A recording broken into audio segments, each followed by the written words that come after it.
अस्सलाम वालेकुम जी। ज़िला सोदनती के इलाके पत्तन शेर खान में एक अफसोसनाक और इंसानियत सोज वाक़या पेश आया, जहाँ पर एक नौजवान लड़की को मोहब्बत के झांसे में फंसाकर अगवा किया गया और एक खाली मकान में ले जाकर न सिर्फ उसके साथ ज़्यादती की गई बल्कि उसको तशद्दुद का निशाना भी बनाया गया। मुतासरा लड़की को रात गए झाड़ियों से बेहोशी की हालत में बरामद किया। मुतासरा लड़की को रात गए झाड़ियों से वहाँ करीब ही जो जंगल था उससे बाजियाब कराया गया और उसके बाद से नीम बेहोशी की हालत में थी लड़की, वो बोलचाल नहीं कर रही थी।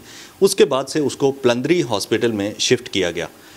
ये वाक़या कैसे पेश आया और कौन लोग थे जो इतने ज़्यादा दरिंदा सिफ्त बन गए कि एक लड़की को अगर कोई शख्स किसी से प्यार करता है तो वो उसके साथ इतना ज़्यादा जुल्म कैसे कर सकता है, आज की वीडियो में जानते हैं। कि जब होश में आई तो उसके बाद से उसने एक शख्स का नाम लिया जिसका नाम था अहकाम वल्द असगर।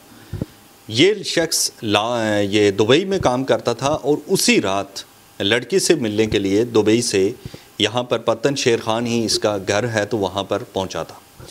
वहाँ पर इसने लड़की को मिलने के लिए बुलाया और लड़की वहाँ पर इससे मिलने के लिए गई। बाद में इसके साथ और भी 2-3 लड़के थे जिन्होंने लड़की को अगवा किया और उसके बाद से एक वीरान जो वहाँ पर ज़ेर तामीर घर था तो वहाँ पर उसको लेकर गए।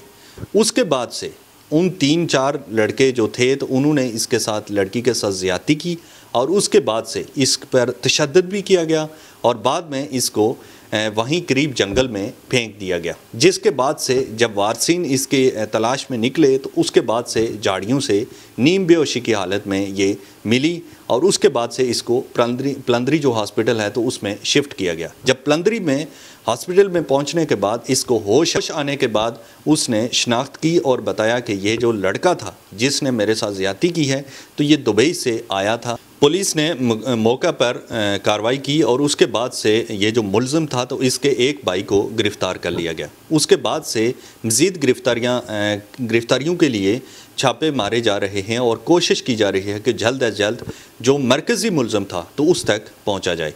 SHO सरदार उमर साहब की क़यादत में पुलिस लगातार कार्रवाइयाँ कर रही है और इनका कहना था कि इंसाफ की फराहमी के लिए हर मुमकिन कोशिश की जा रही है और यकीनी बनाया जा रहा है कि इस मुतासरा लड़की को इंसाफ दिया जा सके।